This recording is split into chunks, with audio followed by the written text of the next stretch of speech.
Hello, okay, so I'm just doing a little tutorial video here about the Gaia Guardian 2 fight. Well, Gaia Guardian and Gaia Guardian 2 fight.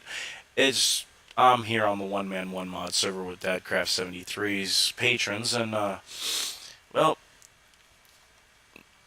I've noticed that a lot of people haven't done it yet, and they keep asking me how I'm able to do it so easily.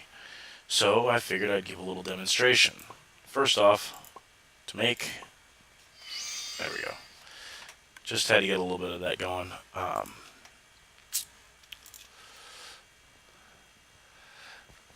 If you're going to be fighting the Gaia Guardian, I highly recommend using the Thorn Chakrams. They're one of the best weapons to kill it with. You can do it from ranged. It's one of the only ranged things that'll hit him besides the actual sword itself. I upgraded mine into the Star Caller.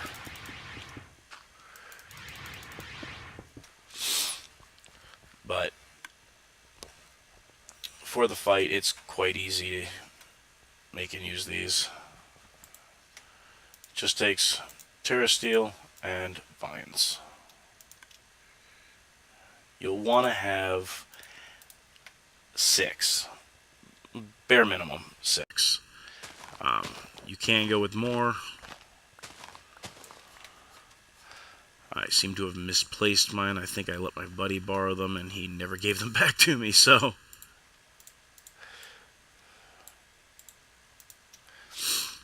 Alright, so 6 of these, and for this purpose I'm going to be doing both fights just to show the setup I use that makes this so easy to do.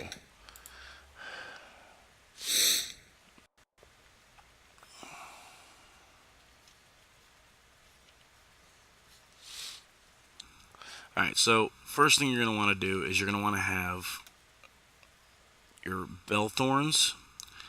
A few of them arranged a little ways away from the beacon itself.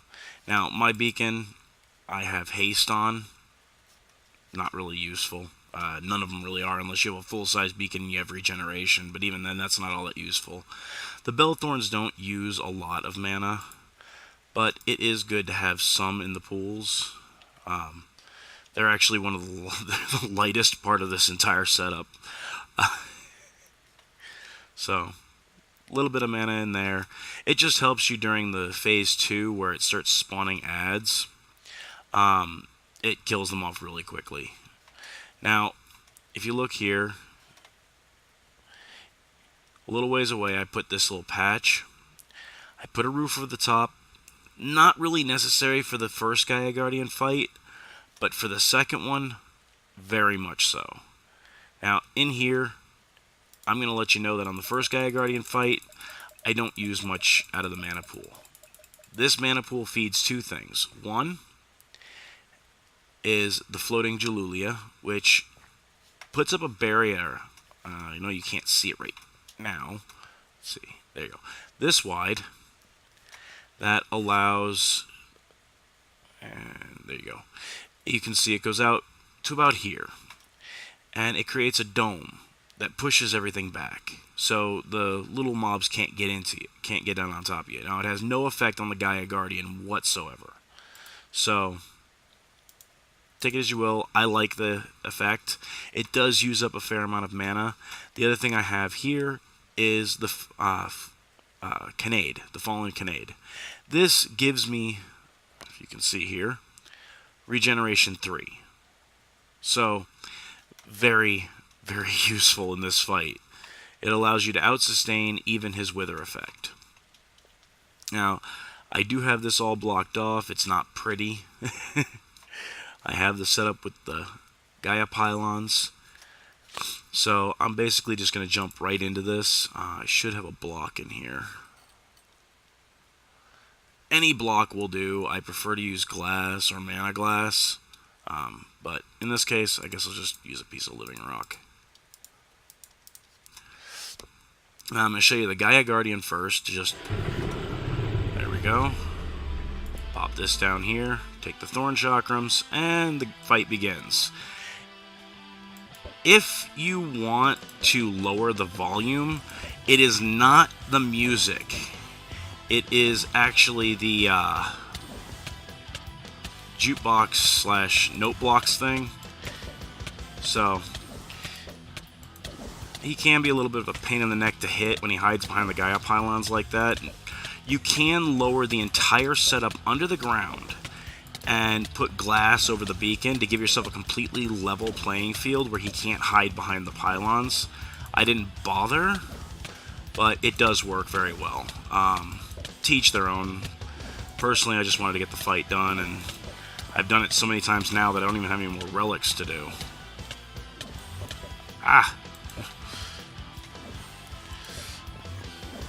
Now, once I get him into phase 2,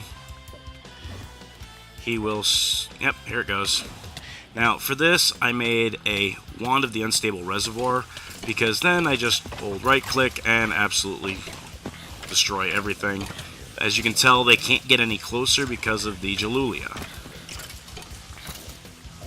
They actually get pushed back.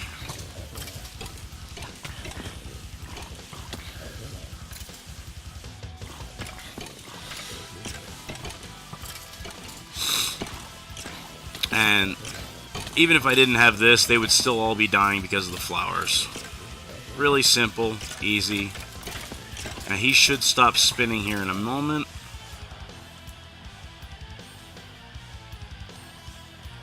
There he goes.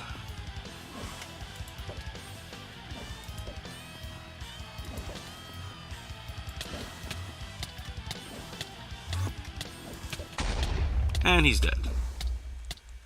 Simple and easy. For the reward this time around. Scathed music disc. It's one of his rarer rewards. It is actually a pretty interesting music disc. Now, personally, this may seem a little cheesy to some people. I enjoy this way of doing it. I don't have to worry about, the constant fighting, so just collect some of this experience. For me, experience is mana. Now, the Gaia Guardian 2 fight is very much more difficult. Let me check my mana. You can see that I did indeed use about a quarter of a mana pool there.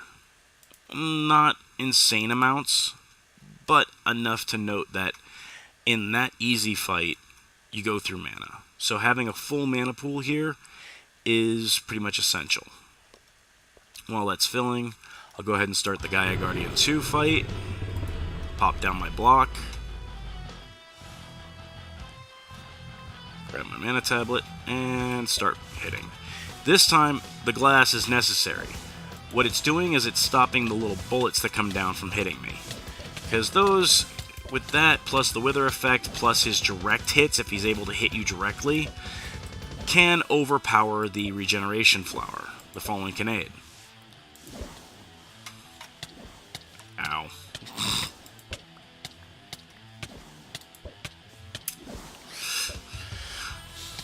Now, if you have other people, the Fallen Kinnaid takes twice to 3 times as much mana, so you can't do this with multiple people inside this block.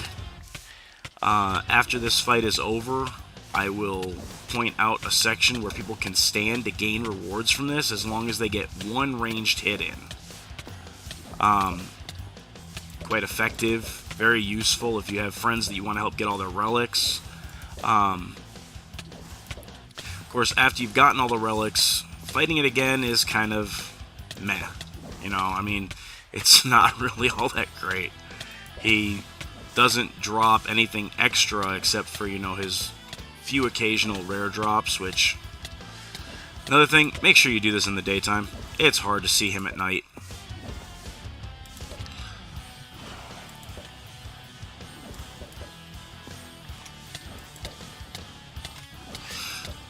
As you can tell, he takes a lot of hits to get into Stage 2 in this mode. It is called Hard Mode for a reason. It's going to take some extra hits. He's going to hit a little harder. Of course, I got really lucky with the bounces there, so that's good. Of course, now I can't see him. There he is.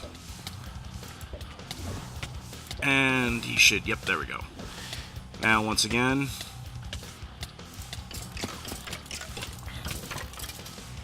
as you can tell, even without using anything, those flowers are just doing their business. But in this case, I'll just kill them all easy. Now, the Rod of Unstable Reservoir is great for this fight, but it does not work on the Gaia Guardian. So, unless you want to be chasing him around with a sword, I suggest building the chakrams. Now, you can have people using Terra Blades off on the side, and all they have to do is send in the Terra Blade shots once in a while, and they'll get full credit for the fight. And there he goes.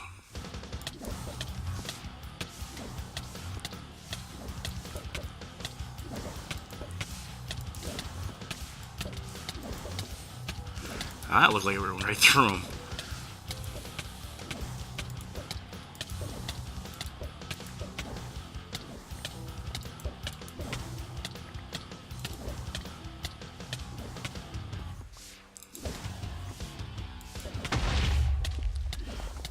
And now, at the end of this fight, you're going to get some runes, most likely. Mana Steel, Mana Pearls, sometimes some Mana Diamonds. And you will always get one of these. A will. Now, the wills can be crafted into your helmet. Each one gives a different effect. They can all be crafted on.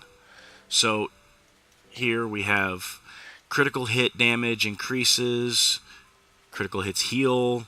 It's a really nice set of bonuses, all dealing with critical hits. So, of course, if you use the jump and strike method, you can heal yourself quite often in the middle of a fight.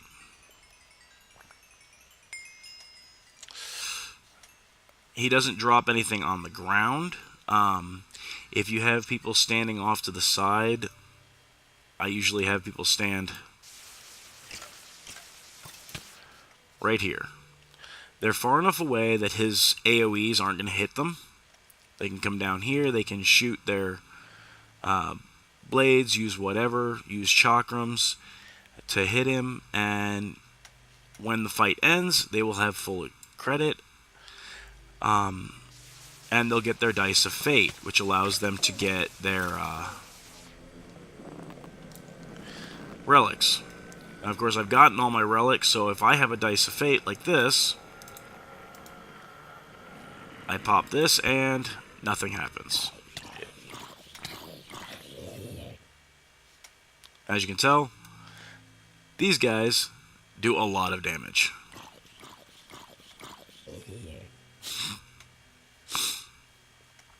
So, even if you're not using them for this purpose, they are still nice to have.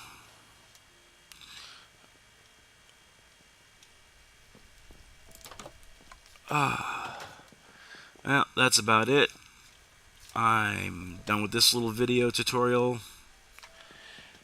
Y'all have a good night.